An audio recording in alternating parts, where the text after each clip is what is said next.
영가 형각 선사의 정도가 쉬운 한 번째 시간입니다. 122.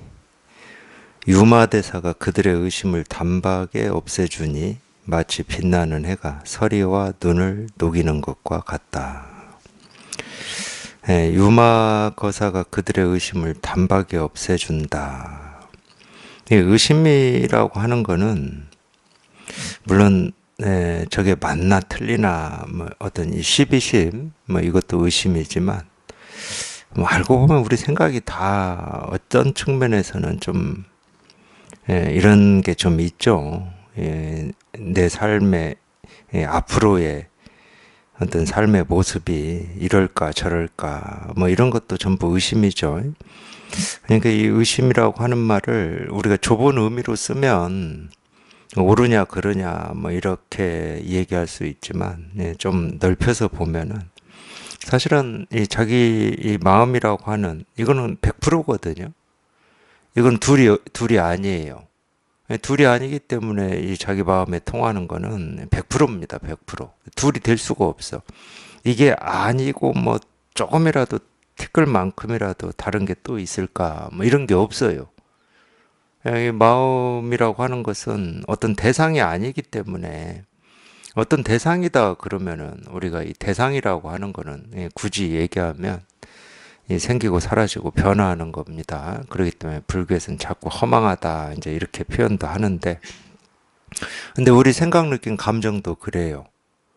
우리 생각 느낌 감정도 생기고 사라지고 변화하는 거기 때문에 이렇게 항상하지를 않습니다. 그러니까 그런 거에 의지한다 그러면 다 의심이 있을 수밖에 없는 거죠. 근데 이 마음이라고 하는 이거는 어떤 대상이 아니고 뭐 이것도 아니고 저것도 아니고 뭐 생기는 것도 아니고 사라지는 것도 아니고 특히나 변하는 게 없어요. 그냥 늘 있던 거야. 늘 있던 거. 늘 있는 일이고. 그러니까 여기에 통한다 그럼 어떤 의심도 없는 거죠. 이건가 저건가 옳은가 그른가 깨달음인가 어리석음인가 뭐 이런 의심이 없어요. 그러니까 이 생각은 이 마음에서는 쓸 일이 없어요. 생각이 아니고 그냥 이 자체로 그냥 이렇게 분명하고 확실하고 전부기 때문에 생각을 쓸 일이 없어. 그러니까 아는 게 아니라고 자꾸 얘기를 하는 겁니다. 이건 아는 게 아니에요. 내가 이 법이 어떤 건지를 아는 거냐, 모르는 거냐, 이 문제가 아닙니다. 그건 생각의 일이고, 이 마음은 그냥 늘 마음으로 이렇게 분명한 겁니다. 항상 내가 깨달았을 때나 못 깨달았을 때나 이게 분명하다고 할 때나 그냥 이 생각 속에서 헤매고 있을 때나 이 마음이라고 하는 것은 늘 여여한 거예요. 그러니까 이건 아는 게 아니에요. 내가 어찌 하는 것도 아니고 내가 손댈 수 있는 것도 아니고 손댈 수 없는 법이라고 하는 어떤 게 있다 이 말이 아닙니다. 손댈 수 없는 어떤 법이 따로 있다 이 말이 아니에요. 손댄다 하는 것도 이거고 손댈 수 없다 하는 것도 이거고 옳다 하는 것도 이거고 그르다 하는 것도 이거고 그냥 일 아닌 게 없어. 우리가 보고 듣고 느끼고 경험하는 하나하나가 일 아닌 게 없어. 그냥 이거밖에 없어요. 이거밖에 없기 때문에 생각이 필요가 없는 겁니다. 생각은 분별할 때 쓰는 거예요. 알고 모를 때. 이게 뭘로 이루어져 있을까? 부품은 몇 개일까? 이거 어떻게 만들까? 이럴 때 쓰는 겁니다. 생각은. 근데 이 마음은 그냥 늘 이렇게 분명하고 늘 드러나 있고 늘 실현되어 있기 때문에 이거는 생각할 필요가 없어. 그러니까 우리가 생각을 일으키면 이 마음을 다 가지고 있고 다 쓰고 있으면서도 그냥 망상을 해버리고 생각하지 않으면 그냥 늘 이 일이지.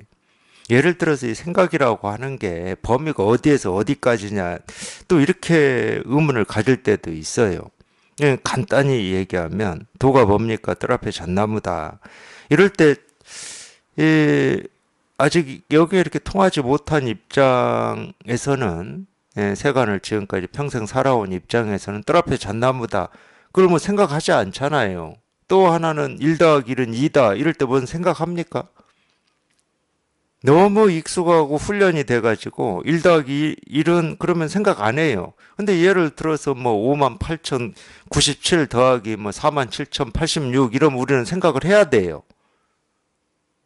근데 1 더하기 1은 그냥 2야. 그냥 너무 당연히 2이기 때문에 생각을 안 한다고 생각하시거든.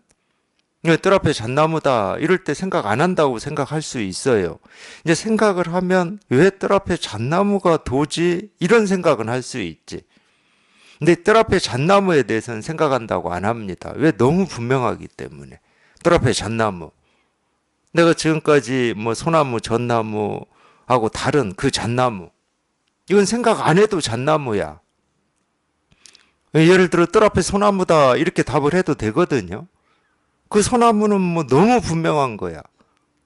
그러니까 생각한다고 안 여겨요. 근데 이미 내가 알고 있는 소나무니 잣나무니 뭐 막대기니 호떡이니 벽돌이니 이래버리면 그건 생각이에요.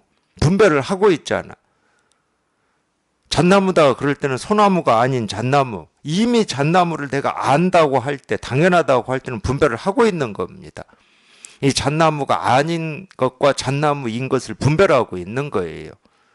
그래서 뜰 앞에 잣나무다 이렇게 가르칠 때는 우리가 아는 그 잣나무를 얘기하는 게 아니다. 내가 알고 있는 그 잣나무, 그걸 얘기하는 게 아니다. 그냥 이 법을 가르치고 있는 거예요. 이 도를 가르치고 있는 거고. 도를 물었으니까 도를 답했겠죠. 그게 뜰 앞에 잣나무야. 그러니까 뜰이라고 해서 뭐 앞뜰, 뒷뜰, 옆뜰 할 때 우리가 아는 그 뜰이 아니라니까. 앞이라고 해서 앞, 뒤, 뭐 좌우, 옆, 그렇게 분별이 돼서 우리가 분별이 된다는 건 안다는 건데, 분별된다는 건 안다는 겁니다. 알미예요. 그렇게 우리가 알고 있는 앞, 뒤에 앞이 아니에요. 그건 도를 물으면 안 되지. 이 나무가 무슨 나무입니까? 그럴 때 우리가 잣나무입니다, 전나무입니다, 소나무입니다.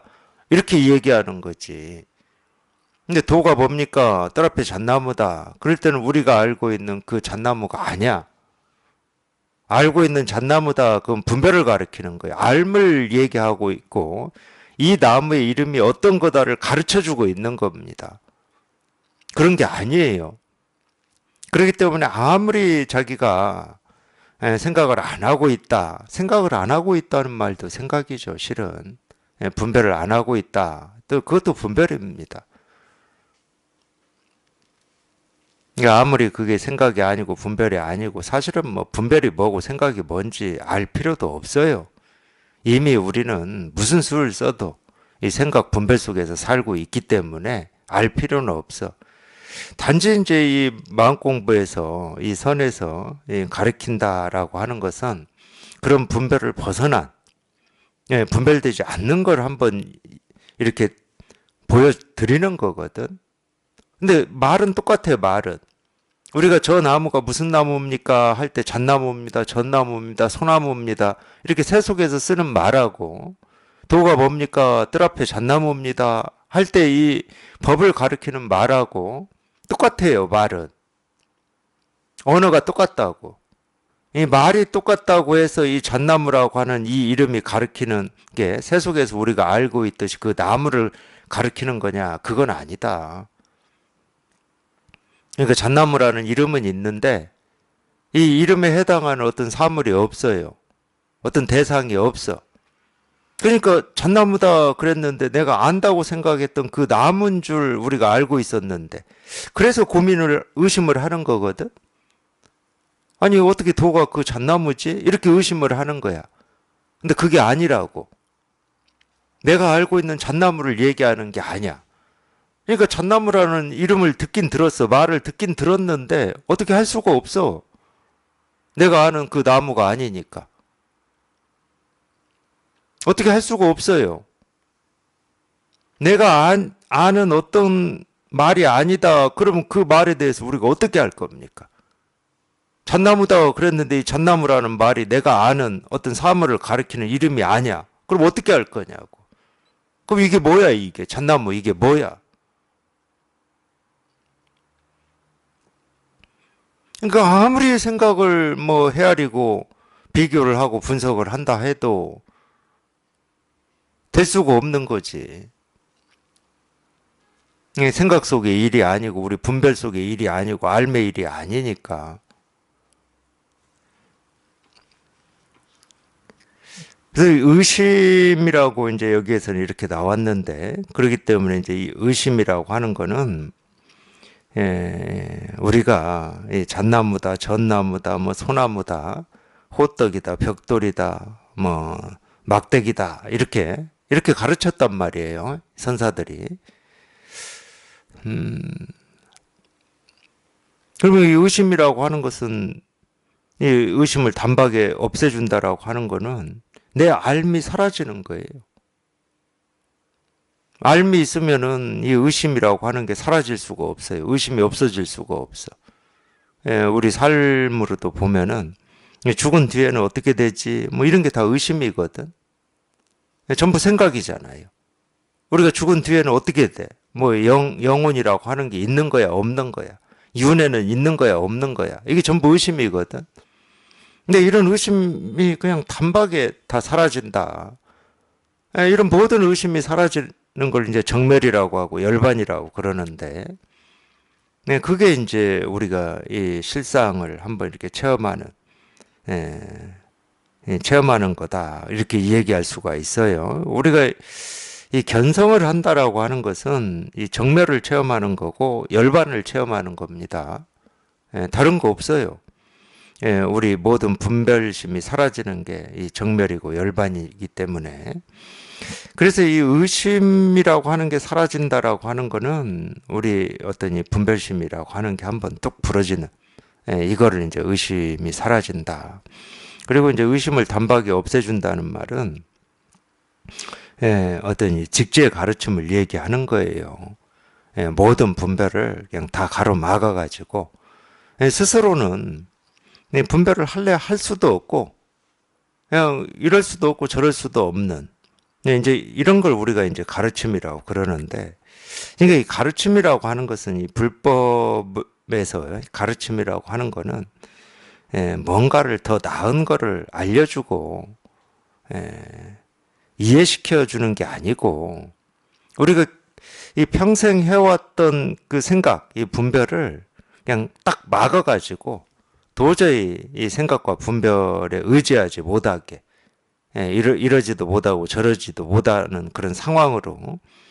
그러니까 참 우리가 이 좋은 말로 이 깨달음에 이르게 하는 어떤 이 길에 안내하고 인도한다, 이 가르침을 이렇게도 표현하는데, 이 내용을 들여다보면은 이 깨달음에 이르는 이 길에 안내하고 이끌어준다, 이 참 좋은 말 같잖아요. 근데 이 내용을 들여다보면 전혀 좋은 말이 아니라니까. 죽을 것으로 데리고 가는 거니까. 사실은 우리 생각과 분별을 그냥 어떤 이 함정 속으로 집어넣는 곳으로 인도하고 안내하는 거거든. 이거 어떤 측면에서는 그렇게 느끼실 수도 있어요. 되게 불친절하고, 자세히 가르쳐 주지 않고. 물론 이제 세간의 입장에서 자세히 가르쳐 준다는 건 잘 이해하고 알 수 있게 가르쳐 주는 건데, 그 반대거든. 이해 길과 알매 길은 아예 관심도 없고 그냥 함정에 집어넣어서 죽든지 살든지, 네가 한번 함정에 들어가서 뭐 거기서 죽든지 살든지 그건 너 알아서 해라, 뭐 이리. 사실은 내용을 보면 좀 그래요. 내용을 보면 그걸 잘 포장해서 이 사는 길로 안내하고 인도한다, 이렇게 얘기를 하고는 있지만, 근데 또 그 측면이 있어요. 우리 생각과 분별이 죽어야 살아나는 거니까, 다시 한번 이렇게 태어나는 거니까, 그 측면이 없는 건 아닙니다. 근데 어쨌든 다시 태어나는 어떤 과정이라고 해야 되나? 다시 태어나는 일은 꽃길은 아닙니다. 요즘 세간에서 이 얘기하는 뭐 꽃길을 걸으라 그러는데, 꽃길을 걸으려면 반드시 한번 가시밭길에서 이러지도 못하고 그냥 온몸이 피투성이가 된 채로 이 가시에 좀 찔리는 뭐 이런 일이 반드시 있습니다. 이거 이 법문 들으시면서 좀 답답하고 힘들고 한다 하더라도 당연히 그런 거예요, 그건. 그러니까 굉장히 어찌 보면은 이 자학적인 심성이 있지 않나, 뭐 이렇게 의심하실 수도 있는데, 법문 듣고 굉장히 답답하다 그러면 좋다고 그래요. 저는 그렇습니다. 도반들이 법문 듣고 힘들어 죽겠다 그러면 속으로 좋다고 그럽니다. 근데 법문 듣고 뭘 잘 알겠다, 이해가 다 된다 그러면 속으로 안 좋아해요. 나는 이해를 시키는 사람이 아닌데, 제가 인도하는 곳은 이해가 아니야, 알미 아니고 순탄한 길이 아니에요. 솔직히 말씀드리면. 순탄한 길은 자기 분별이 죽고 나야 이제 순탄해지는 거지. 근데 이 분별을 죽이는 거는 그렇게 순탄할 수가 없습니다. 칼과 창과 활을 안 들었을 뿐이지.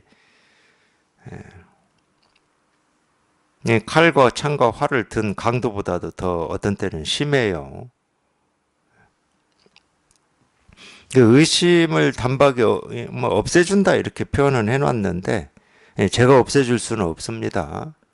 스스로 함정에 빠져서 의심할 수도 없고, 자기도 모르게 어찌할 수도 없는 이제 그런 상황에서 이제 한번 자기 실상, 자기 마음이 이렇게 한번 확인이 된다, 뭐 이렇게밖에 얘기를 못 해요. 가르침은 당연히 이렇게 해야죠. 배우는 사람을 함정에 빠뜨려서 생각과 분별이 움직이지 못하게 그런 상황으로 안내를 해줘야죠. 그러니까 유마가 그렇게 가르쳤다는 거예요. 유마 대사가 그들의 의심을 단박에 없어주니 마치 빛나는 해가 서리와 눈을 녹이는 것과 같다. 이제 이 서리와 눈이라고 하는 건 이런 때는 이제 우리 분별심을 얘기하는 겁니다. 내가 내 분별을 어떻게 없애고 자제하고 조절하고 절제하는 게 아니고 이 빛나는 해, 우리 이게 이제 마음의 등불이라고 하는 거죠. 누구나 본래부터 가지고 있는 이 마음의 등불이 우리 분별 망상을 이렇게 서리와 눈을 녹이듯이 저절로 녹이는 겁니다. 내가 녹일 수 있는 건 아니에요. 그러니까 자기가 관심을 이렇게 기울이고 또 설법을 꾸준히 듣다 보면 자기도 모르는 사이에 자기 분별심과, 또는 이 분별심이라고 하는 것은 당연히 분별을 하려면은 자기 안에 어떤 기준과 틀이 있어야 돼요.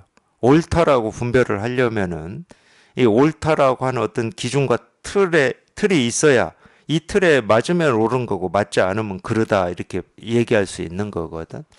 그러니까 그 기준과 틀이 자기도 모르게 녹아요. 그러니까 이걸 체험하고 이제 그런 말씀들을 많이 하시죠.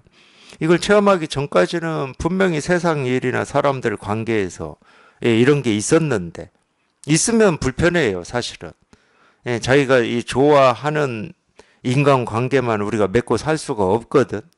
아무리 가족이어도 그렇습니다. 오히려 가족이 더 힘들죠. 인간관계를 맺는 데 있어서 힘듭니다.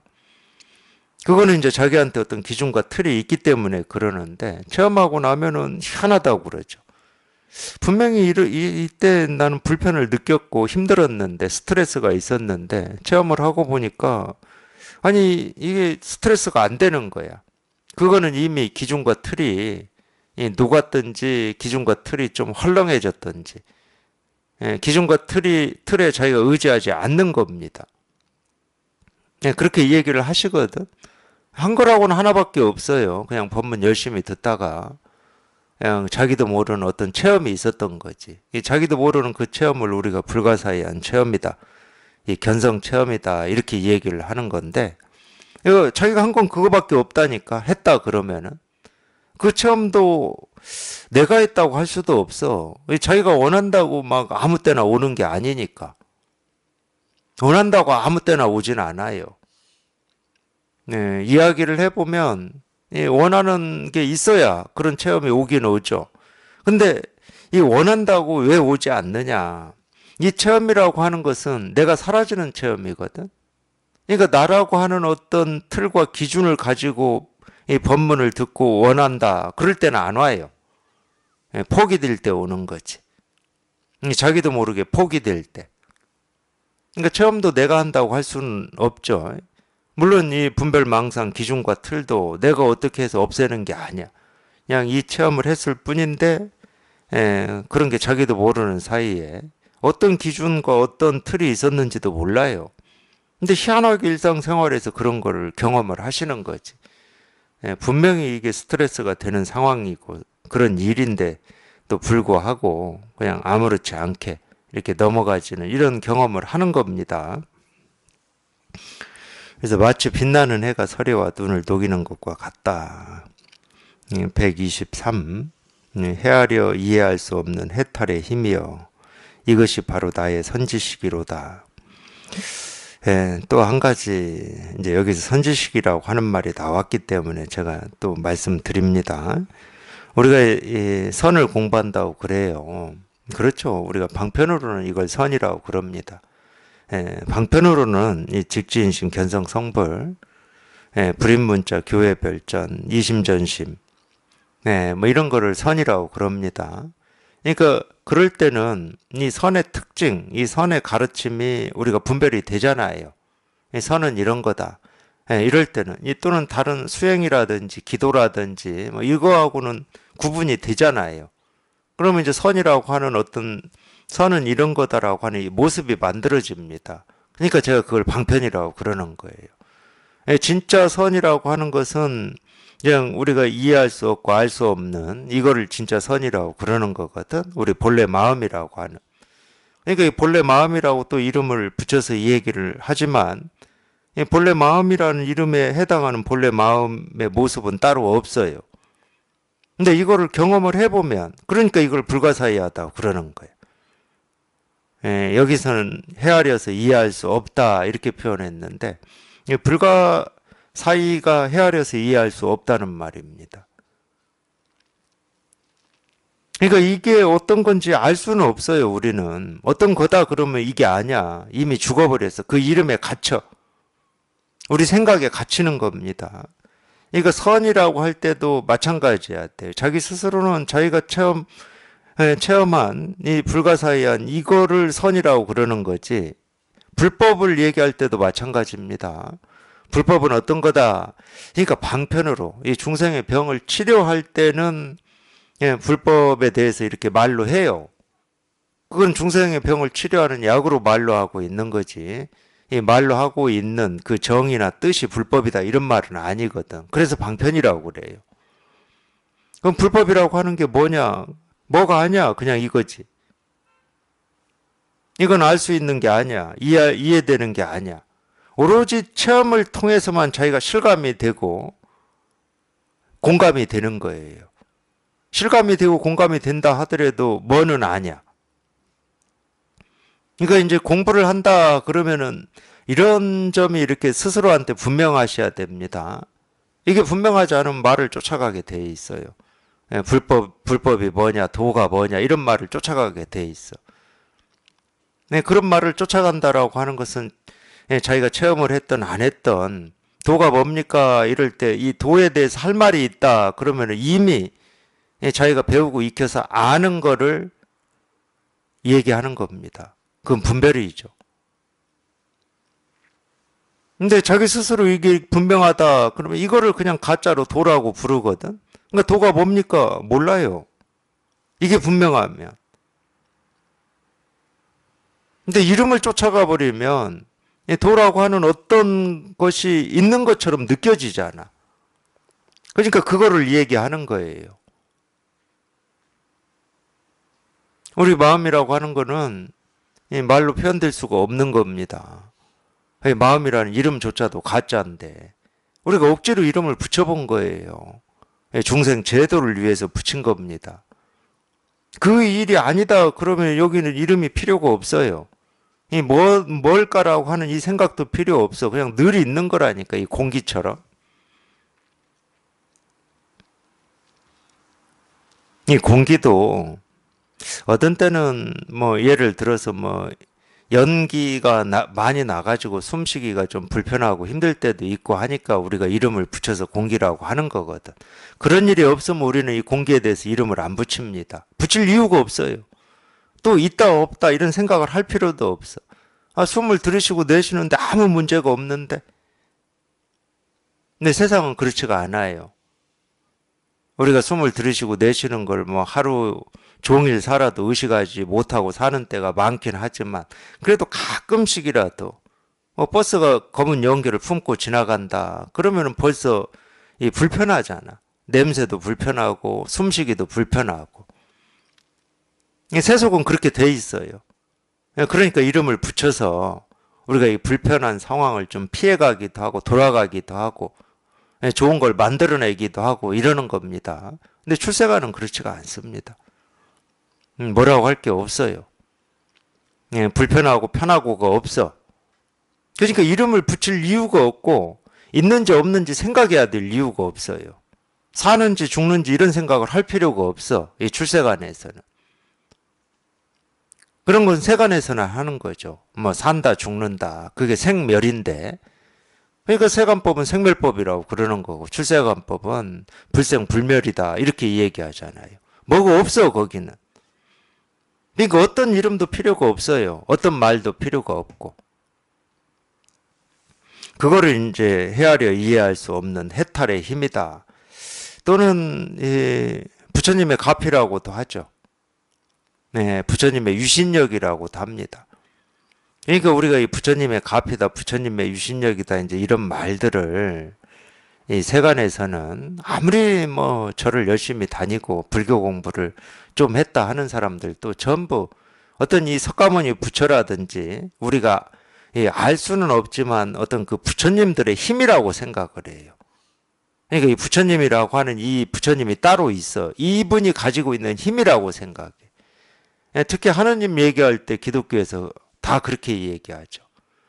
하느님이라고 하는 어떤 이 전지전능한 이 존재의 힘이라고 생각하시거든. 이런 종교 아니어도 그렇죠. 우리가 예를 들어서 뭐 기를 공부한다 그럴 때도 그렇게 생각합니다. 우리가 알지는 못하지만 이 기의 능력이고 힘이다 이렇게 생각하시거든. 그러니까 항상 어떤 알지 못하든 알든 간에 어떤 이 존재, 나하고는 다른 능력을 가지고 있는 존재의 힘이다 이렇게 생각을 하십니다. 저를 아무리 오래 다닌 사람들도 그래요. 불교를 공부한 사람들도 그러고. 이 부처님의 가피, 부처님의 유신력이라고 하는 게 우리 모두가 가지고 있는 이 불성이라고 하는 자기 마음의 힘이라고 경험하는 사람은 극히 드뭅니다. 불교를 공부하시는 분들 중에서도. 그러니까 그런 분들은 부처가 따로 있어요, 늘. 뭐 2500년 전에 석가모니 부처라든지 이렇게 따로 있어요. 뭐 미륵부처라든지 따로 있어. 그러니까 어떤 대상에 의지해서 자기 삶의 어떤 고통이나 힘겨움이나 죽음을 좀 위로를 받아보려고 하는 게 그게 중생심이고 분별심인데 우리는 그런 존재가 아니에요. 날 때부터 부처라고 하고 도라고 하고 깨달음이라고 하고 실상이라고 하고 또는 부처님의 가피라고 하든지 부처님의 유신력이라고 하든지 불교에서 얘기하는 지혜라고 하든지 이걸 조금도 부족함 없이 다 갖추고 있습니다. 따로 얻어야 될 필요가 없어요. 다 갖추고 있고 다 쓰고 있기 때문에 어떤 대상에도 의지할 필요를 못 느끼는 거지. 사실 이 공부에서 굉장히 중요한 게 이거예요. 왜냐하면 우리가 중생으로 산다는 것은 뭐 하나에라도 의지하면서 살아가는 거거든. 자기 힘으로 안 된다 그러면 자기 힘을 넘어서는 어떤 존재라도 의지해서 살아가요. 그러니까 자기가 중생이라고 착각을 하는 거지. 그런 건 전부. 근데 우리가 자기 본성을 깨달아 보면 이건 똑같다니까. 너나 나나 할 것 없이 똑같대. 2500년 전에 부처님이 깨달은 이 마음이나 지금 내가 이걸 통해서 이 확인한 마음이나 또는 지금 중생으로 살아간다고 하는 모든 사람들의 마음이나 그냥 똑같아요. 그냥 이거 하나는. 그러니까 저절로 평등한 겁니다. 내가 평등하게 만드는 게 아니에요. 저절로 평등한 거예요. 저절로. 저절로 평등한 거기 때문에 아무 손댈 게 없는 거지. 애쓰고 노력할 게 없는 거고. 저절로 주어진 겁니다. 그래서 그런 면이 있을지는 모르겠어요. 우리가 이거를 이렇게 확인을 해서 여기에 익숙해지기 전까지는 이 삶이라고 하는 게 늘 그렇잖아요. 내가 뭔가를 더 나은 거를, 더 좋은 거를, 내일을 위해서 뭔가를 끊임없이 하지 않으면은 뒤처지고 더 불만족스러워지고 이게 우리 세속의 삶이었잖아요. 그러니까 저절로라는 말이 세속에서는 없습니다. 자기 삶에서는 없어요. 그러니까 자기가 뭔가를 애를 쓰고 노력을 했을 때 어떤 삶의 선물이 주어질지 말지 이렇게 이루어지는 뭐 이런 삶을 살았거든. 그러니까 삶에 대해서 평가하는 게 다른 거예요. 세속에서는 이 삶에 대해서 뭐 여러 가지 뭐 격언도 있고 교훈되는 말들도 있지만은 우리가 이 불법에서 얘기하는 어떤 이 삶하고는 완전히 이렇게 차이가 있을 겁니다. 불법에서 삶은 그런 줄 알고 살았는데 여기에 딱 통해서 여기 익숙해져 보니까 삶은 그냥 저절로 주어진 거야. 그냥 축복이야, 축복. 뭐 애쓰고 노력해서 얻어지는 게 아니고 그냥 주어진 거야, 저절로. 그러니까 축복이지. 내가 애를 써서 얻어서 어떤 복을 받고 축복을 받는 게 아니고 기도를 해서 기도의 힘으로 이루어진 뭐 이런 게 아니고 그런 인과가 없어. 그냥 누구에게나 그냥 저절로. 그러니까 물속에 사는 물고기한테는 물이 저절로 주어진 겁니다. 지가 만들어내는 게 아니잖아. 그런 걸 우리가 축복이라고 얘기할 수 있는 거죠. 그러니까 지금도 마찬가지예요. 삶이 무겁고 힘들고 뭐 번뇌가 있고 갈등이 있다. 그럼 힘을 쓰고 있다는 얘기예요.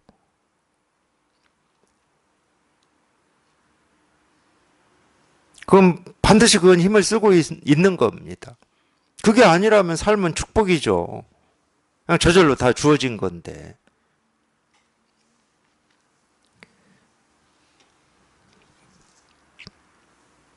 이 선이라고 하는 게 그런 겁니다.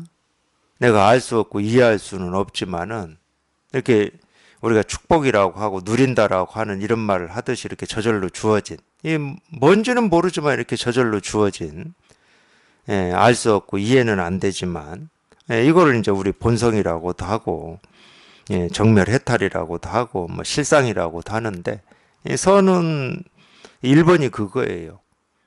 선지식이라고 하는 거, 이 지식은 그러니까 왜 이걸 선지식이라고 하는지는 저는 잘 모르겠어요. 저는 이것도 의문이었어요. 제가 이 간화선 할 때도 저는 간화선 할 때 처음으로 선지식이라는 말을 들었거든요. 물론 이 선지식의 이 선자가 우리가 지금 이 선의 가르침이라고 하는 이 선자하고는 달라요. 다릅니다. 이건 이 선생님 할 때 이 앞선자예요. 앞선자. 이제 선지식을 다른 말로 하면 스승인데 스승도 마찬가지예요. 스승이라고 하는 말이 방편으로 할 때는 이 법을 이렇게 가르치고 법을 펼치는 그런 사람이죠. 그러니까 우리가 석가모니 부처님 방편으로 할 때는 그렇습니다. 근데 진짜는 뭐냐면 석가모니 부처님이 사람이면 그건 방편이고 그건 큰 의미가 없어요. 그렇기 때문에 이 석가모니 부처님이 진짜 석가모니 부처님은 뭐가 석가모니 부처님이냐면 우리가 보고 듣고 느끼고 경험하는 모든 게 석가모니 부처님이에요. 그러니까 석가모니 부처님은 한 분이 아니라니까. 수천 수백만 분인데 이 수천 수백만의 이 모습과 이 말과 이 색깔이 결국은 그냥 이거 하나야. 그러니까 부처라는 말, 석가모니 부처님이라는 이런 말도 우리 생각으로 자기가 배우고 익힌 걸로 가버리면 다 분별이 돼버리는 거예요. 자기가 이거를 체험해서 자기가 보고 듣고 느끼고 경험하는 모든 게 부처 아닌 게 없고 도 아닌 게 없고 깨달음 아닌 게 없고 스승 아닌 게 없구나 이렇게 실감이 돼야 되는 거지. 선지식도 마찬가지예요. 그러니까 우리가 뭐 어떤 이 법을 펼치는 사람을 스승이다 그럴 때는 그 방편으로나 그러는 겁니다. 그 몸뚱아리가 스승일 수는 없잖아. 몸뚱아리야 뭐 아무 뭐 상관 있나 몸뚱아리는. 우리가 마음 공부하는데 저 몸뚱아리하고 무슨 상관이 있어요? 이 법을 펼치는 사람의 몸뚱아리하고 무슨 상관이 있냐고. 뭐 남자인지 여자인지 뭐 그게 뭔 상관이 있겠습니까? 그러니까 이 방편으로 우리가 아는 거는 그건 힘이 없어요. 진짜인 여기에 이렇게 통해서 이걸 스승이라고 그러고 이걸 부처라고 그러고 이걸 도라고 그러고 이걸 실상이라고 하는 거구나. 이름을. 근데 아무리 뭐 이 이름 저 이름을 붙여도 그 이름이 아니고 그냥 이거일 뿐이야. 이 선지식은 이 한자로는 앞선자에다가 알지자에다가 알식자예요. 그러니까 예, 세간에서 볼 때는 선생님하고 거의 똑같은 의미죠. 먼저 알았다 이 말이니까 고지 곧대로만 보면은. 그래서 왜 선지식이라고 하는지 선지식이라는 이런 말이 언제부터 쓰였는지 이런 건 제가 잘 모르겠어요. 중국의 선어록에서는 선지식이란 말을 저는 한 번도 본 적이 없습니다. 그렇다고 경전에서 본 적이 있냐? 경전에서도 저는 본 적이 없는 것 같아요. 물론 이제 이 경전은 제가 경전을 뭐 그렇게 광범위하게 심도 깊게 본 적이 없어서 제가 보지 못한 어떤 경전에 뭐 이런 이름이 나오는지는 모르겠어요. 그리고 또 하나는 이 선지식이라는 이 이름을 우리나라에서만 쓰는 건지, 불교를 공부하는 뭐 다른 데서도 쓰는 건지, 그것도 저는 확인을 해본 적이 없습니다. 근데 뭐 뜻이야 뭐, 한자 뜻은 그렇다 하더라도 이제 저희가 쓸 때는 그 한자 뜻하고는 뭐 상관없이 이제 이 법을 이렇게 펼치는 가르치는 사람을 이제 선지식이라고 그러는데 그건 방편으로 그러는 겁니다. 그럼 진짜 선지식은 이제 이걸 선지식이라고 그러는 거죠. 124. 네 가지 공양을 감히 수고롭다고 사양하랴. 만량의 황금이라도 받아 쓸 수가 있다네. 아마 이 깨달은 사람은 하루에 만냥의 황금을 써도 거리낌이 없다. 이제 이런 말인데 이 말이 이 증도가에서만 나오는 게 아니라 어디 선어록에도 나올 겁니다. 뭐 임재어록인지 뭐 어딘지는 제가 모르겠는데 하여튼 나올 겁니다. 거기에서는 아마 그렇게 나올 거예요. 깨달은 사람은 하루에 만냥의 이 황금을 써도 거리낄 게 없다. 뭐 이런 내용으로 나올 겁니다. 그럴 때는 꼭 돈이다 이렇게만 생각하지 마시고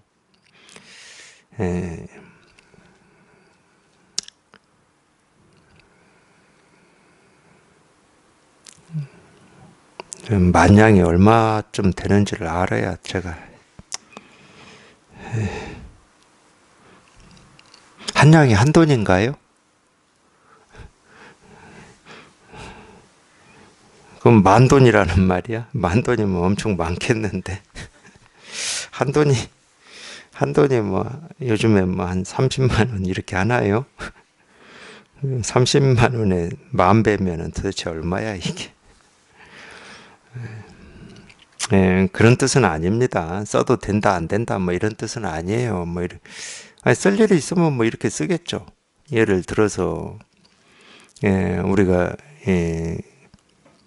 공부 때문에 예를 뭐 절도 짓고 그러잖아요.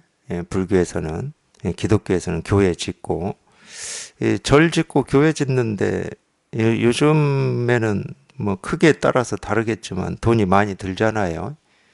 뭐 하루에 뭐 쓰려면 다 쓸 수 있죠. 뭐 크게 지으면은 그러니까 쓸 수 있다, 쓸 수 없다, 쓴다, 안 쓴다 뭐 이런 얘기는 아니고 또 우리가 이 만냥의 황금이다 그럴 때 꼭 돈으로만 이 금으로만 생각하실 필요도 없어요. 또 이 얘기 하다 보니까 기원정사 생각이 나네. 기원정사. 기수독 뭐 기수급 뭐 뭔가 그 장자가 그 보시를 해가지고 만들어진 도량이 기원정사죠. 우리가 도량이라고 하는 것은 다른 거 없어요. 말 그대로 공부하는 사람들이 모여서 뭐 공부도 하고 숙식도 할 수 있는 뭐 그런 곳을 이제 도량이라고 그러는데, 그러니까 이 건물의 모습을 가지고 따지면 뭐 똑같습니다. 우리가 살림집이나 뭐 똑같죠. 뭐 흙으로 짓든지 시멘트로 짓든지 뭐 아파트 모양으로 짓든지 그건 시대에 따라서 뭐 건축의 뭐 그런 거는 시대에 따라서 달라지죠. 또 쓰임새에 따라서 달라집니다. 기원정사 지을 때 그랬다고 그러잖아요. 그 거기에다 이제 절을 지어서 절이라고 할게요. 절이라고. 그래도 이제 절이라고 해야 우리가 공부하는 어떤 곳 또는 건물 뭐 이 느낌이 더 강하니까. 부처님, 석가모니 부처님이 여기저기 돌아다니시는 것보다 좀 거기에 기거하시면서 사람들한테 이 법을 펼치는 게 훨씬 좋겠다. 뭐 이런 생각이었겠죠. 그래서 이제 그 땅을 사야 되는데 그 땅의 주인이 태자였다고 그러죠. 황제의 아들.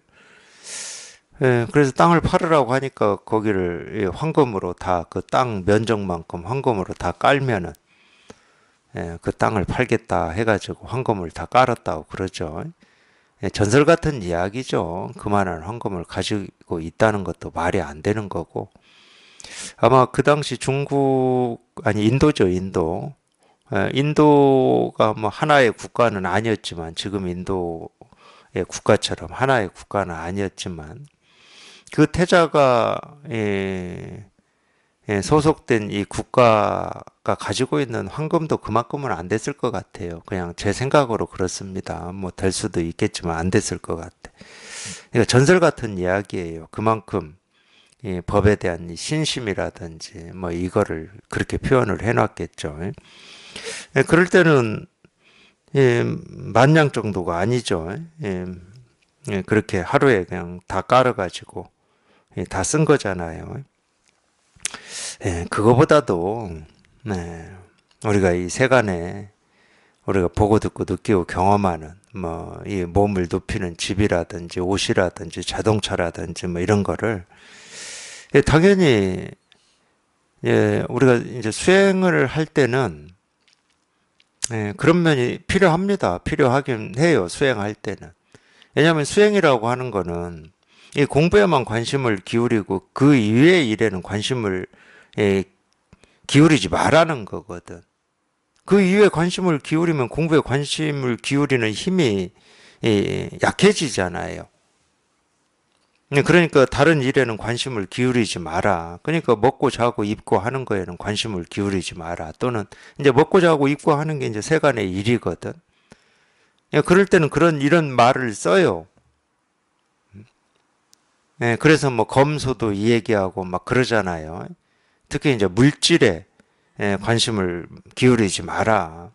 그 전부 뭐 세간에서도 그래요.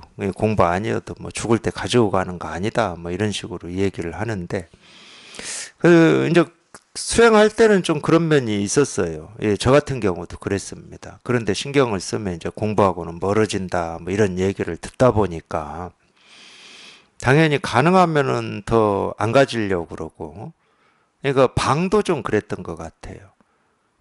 이 방에 아무것도 없는 이 텅 비게 만들고 싶은 이런 게 저도 항상 어떤 그런 걸 뭐라고 그러죠?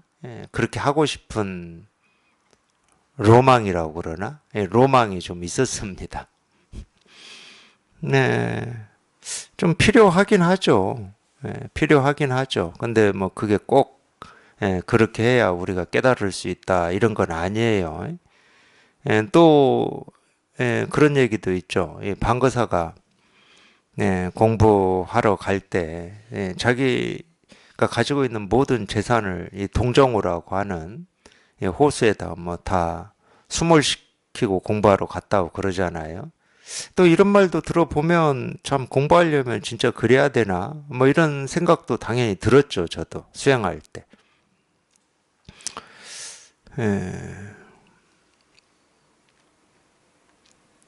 그거는 관심을 어떤 이 세속에 기울이지 말라는 뜻으로 하는 거지.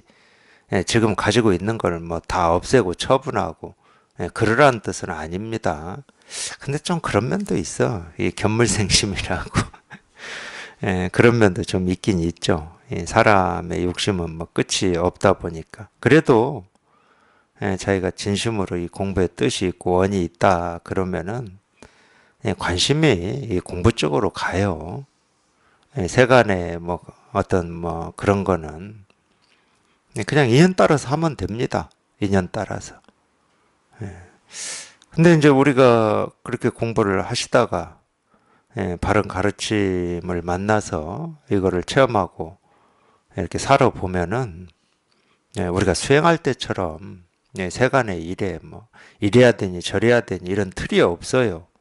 정말로 인연 따라서 삽니다. 그냥 생기고 사라지고 이런 거에 더 많이 가져야 되냐 말아야 되냐 이런 생각이 없어요. 그러니까 그런 면에서는 좀 자유로워진 면이 있죠. 이전에는 뭘 이렇게 수행할 때는 좀 그랬죠. 뭐가 이렇게 생기는 게 좀 부담스러웠어요. 부담. 더 좋은 걸 가지고 싶은 어떤 이 마음이 일어날 때는 공부하는 사람이 이런 욕심이나 가지고 이러면 되니 안 되니 이런 부담이 있었고 갈등이 있었어요. 근데 이제 여기에 통해서 이게 익숙해져 보면은 뭐가 생기는 거 사라지는 거가 이렇게 부담스럽지가 않아요. 그걸 또 막 어떻게 뭐 축적을 해봐야 되겠다 뭐 이런 생각도 없으니까. 이제 그럴 때는 여기 이 말처럼 하루에 10,000양을 써도 거리낌이 없다 이런 말이 어떤 말인지 조금 이렇게 실감이 될 겁니다. 또 이 얘기 하다 보니까 경화 스님 생각이 나요. 제가 경화 스님을 왜 좋아했나? 제가 참 이 산속에서 공부할 때 경화 스님이 하여튼 제 공부에서는 비록 살아있는 분은 아니어도 스승과 같은 존재였는데 좀 이렇게 제가 추구하고 싶었던 거하고 좀 맞았던 것 같아요. 어떤 틀에 매이지 않는 뭐 이런 거에 좀 맞아서 그랬던 것 같아요. 근데 어쨌든 저는 이제 제가 공부할 때는 좀 경화 스님이 그런 면이 이제 저한테 많이 다가오고 그래서 제가 게을러지고 이럴 때 항상 경책이 됐던 분이죠. 근데 체험하고 공부를 해보니까 이제 수행할 때 가졌던 그런 마음은 아니에요. 그분이 뭐 훌륭하지 않다 이런 말은 아니고 어떤 이 특정한 이분이 특별히 더 좋다 이런 마음은 사라지더라고요. 근데 이제 경화 스님 일화 중에 또 만공 스님하고 경화 스님 일화는 거의 만공 스님 입에서 많이 나왔죠. 만공 스님하고 한번 이제 탁발을 가셨다고 그래요. 근데 이제 어떤 탁발이었냐면 그 절에 부처님을 부처님을 이제 부처님을 모신다고 그러죠. 그냥 그거 다 빼버리면 그냥 동상인데, 우리 초등학교 다닐 때 보면 운동장에 이순신 동상 세우고, 독서 동상 세우고, 이승복 동상 세우고 이런 거잖아요.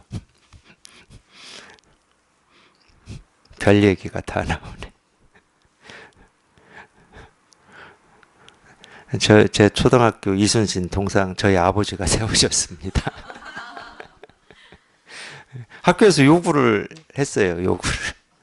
제가 다닐 때, 제가 초등학교 다닐 때. 우리 형이 다닐 때는 그런 말 안 했어, 학교에서.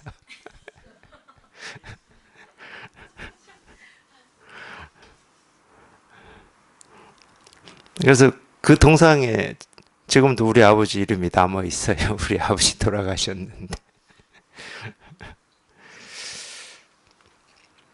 그럼 부처님을 이제 뭐 절을 짓거나 그럴 때 부처님 모신다고 하는데 그 탁발을 나간 거예요. 그 탁발을. 그래가지고 탁발을 열심히 해서 뭐 쌀 보리 막 메고 이제 절로 돌아가는데 경호 스님이 주막집으로 들어가셔 버린 거지. 그러니까 망공 스님이 또 깜짝 놀래가지고 스님 저희한테는 돈이 없습니다. 무슨 돈으로 곡주를 하시려고 그럽니까? 그러니까 경호 스님은 한마디도 안 하고 곡주를 그냥 몽땅 드셔버렸다는 거예요. 그냥 얼굴이 불구죽죽하게 드셨대요. 그러니까 참 만공 스님 입장으로만 보면은 경호 스님은 참 불편한 스승이었어. 맨날 만공 스님을 곤란에 빠뜨리는 뭐 이런 분이에요. 만공 스님은 이제 큰일 난 거지. 돈이 한 푼도 없어. 근데 이 이제 먹고 도망을 가든지 뭐 아니면 자기가 잡혀 있어야 되잖아. 만공 스님. 자기 스승을 잡혀 있게 할 수는 없잖아. 만공 입장에서는. 근데 이제 나올 때쯤 되니까 그날 탁발랑 쌀보리를 그냥 몽땅 술값으로 주워버리고 경호 스님이 나오는 거예요. 그러니까 만공 스님 이제 또 더 난리 난 거지. 부처님 모시는 탁발을 한 거야. 요즘으로 치면은 선원 짓겠다고 도반들한테 돈 모아가지고 술 먹는데 다 써버린 거라니까. 저 술 먹는데 난리 나는 일이죠, 실은.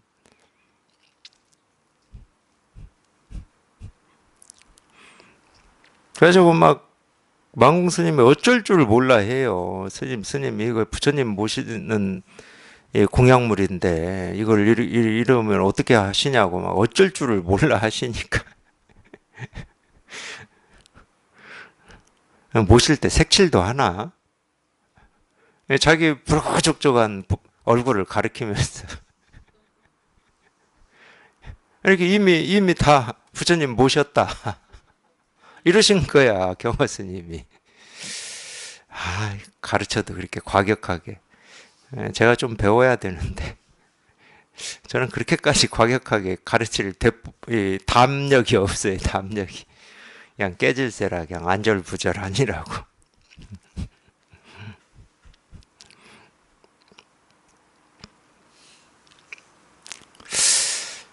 네, 그것도 저는 지금 이렇게 하면서 살고 있잖아요. 그 정도 하려면 진짜 담력이 필요해요. 그 담력이라고 하는 거는 우리가 성향이라고 할 수도 있지만 어떤 측면에서는 오로지 그냥 이 법 하나만 보는 어떤 그런 담력이 필요합니다. 실제로 제가 말씀드렸잖아요. 실제로 그런 일이었다 그러면 이 세간의 입장에서 보면 매장된다니까. 매장 말이 안 되는 거예요. 그게.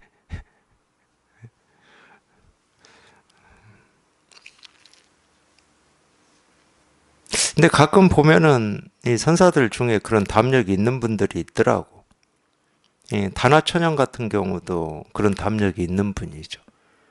나무로 깎아놓은 부처님 그냥 도끼로 쪼개가지고 불 떼버렸잖아요.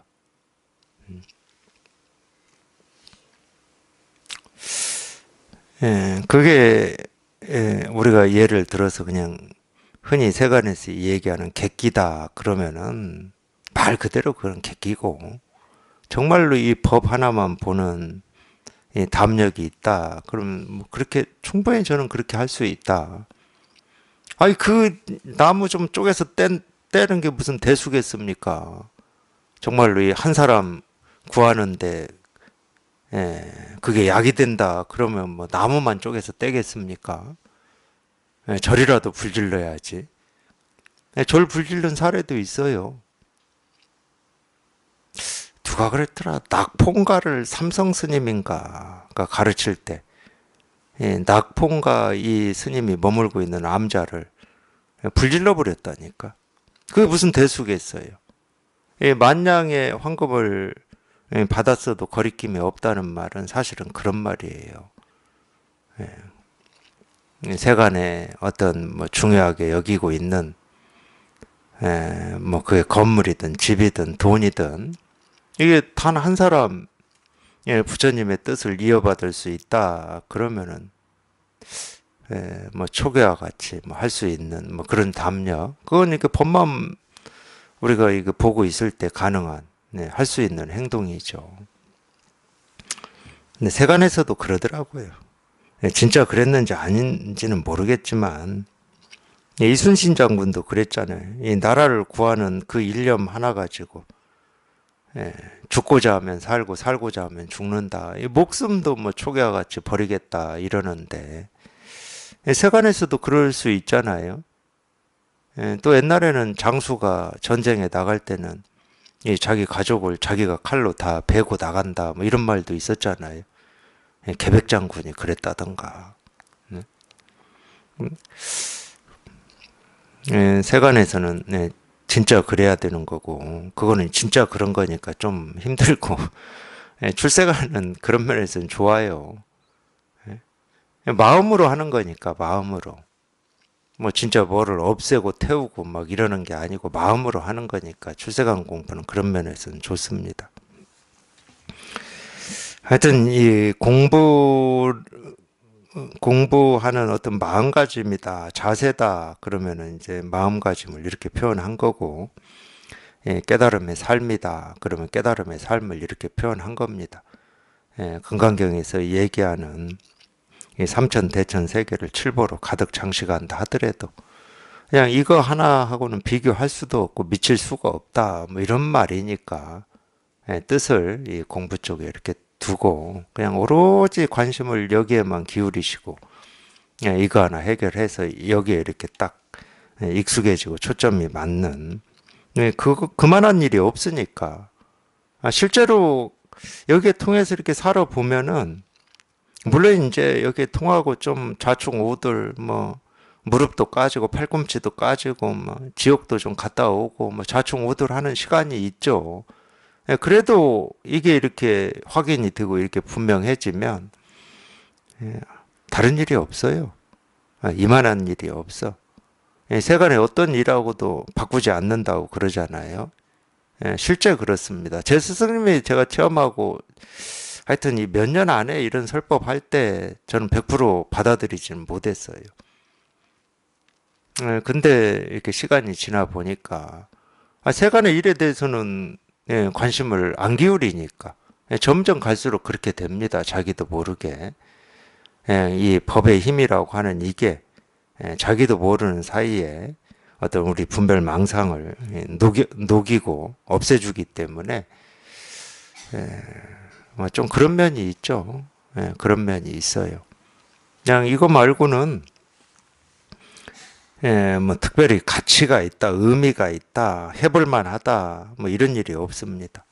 그냥 오로지 그냥 예, 이 일 하나, 이거 하나, 그냥 이거밖에 없어요. 아마 그걸 이렇게 표현을 해놓은 것 같아요. 예, 네 가지 공양을 감히 수고롭다고 사양하랴. 그러니까 요즘하고는 좀 안 맞는 말이죠. 예, 요즘에는 뭐 절이든 교회든 많이 갖다 주는 걸 좋아하지 갖다 주는 걸 예, 사양하거나 수고롭다거나 네, 수행하는데 방해가 된다거나 뭐 이런 얘기 잘 안 하잖아요. 그러니까 절도 지으면 크게 지으려고 그러고 교회도 지으면 크게 지으려고 하고 예, 그게 알고 보면 다 공부하겠다고 하는 신도들 돈인데 예, 수고롭다. 그러니까 이것도 이제 진짜로 자기가 예, 공부의 뜻을 이렇게 깊이 가지고 있을 때 예, 그걸 이루기 위해서 수행한다. 그럴 때나 이제 이런 느낌이나 뭐 이런 생각도 있어요. 예, 생기는 게 좀 부담스럽다. 뭐 이런 게 있는 거고. 예, 그게 아니다. 그러면 전부 이제 세속적으로 되어가는 거죠. 예, 네 가지 공양을 감히 수고롭다고 사양하랴. 이제 이런 면으로 보면 참 세상이 많이 바뀐 면도 있죠. 종교라고 하는 게 많이 이렇게 뒤집어진 면이 있어요. 이 뒤에 것만 강조를 하는 거죠. 만냥의 황금이라도 받았을 수 있다. 뭐 이것만 강조를 하는 거죠. 그건 아니고 정말로 한 명이라도 부처님의 뜻을 이어받을 수 있다. 그러면은 뭐 우리가 이 세간에 있는 거를 그 어떤 거라도 약으로 쓸 수가 있는 거죠. 전부 약이 될 수 있는 거고 약으로 쓸 수가 있는 거죠. 하여튼 이거에 이렇게 뜻이 있고 원이 있다 그러면은 다른 거에는 관심을 가급적 기울이지 마시고 이 공부에만 관심을 기울이시라. 그래야 나아갈 수 있는 겁니다. 다른 거에도 관심을 기울이다 보면은 처음에는 분산됐다고 생각하시는데 그렇지가 않아요. 분산된 게 아니고 이 공부에 관심은 사라져버리고 그 일에 관심이 가 있는 겁니다. 우리는 동시에 둘의 관심을 못 가져요. 그럴 수가 없어. 그건 불가능한 겁니다. 그렇기 때문에 마음속으로는 공부에도 관심이 있어 이러지만 그게 잘 안 돼요. 그냥 오로지 공부에만 관심을 이렇게 기울이셔야 자기가 원하는 뜻을 이룰 수 있다. 그리고 공부에 관심을 기울이다 보면 저절로 그렇게 되는 면이 있습니다. 저절로 그렇게 됩니다.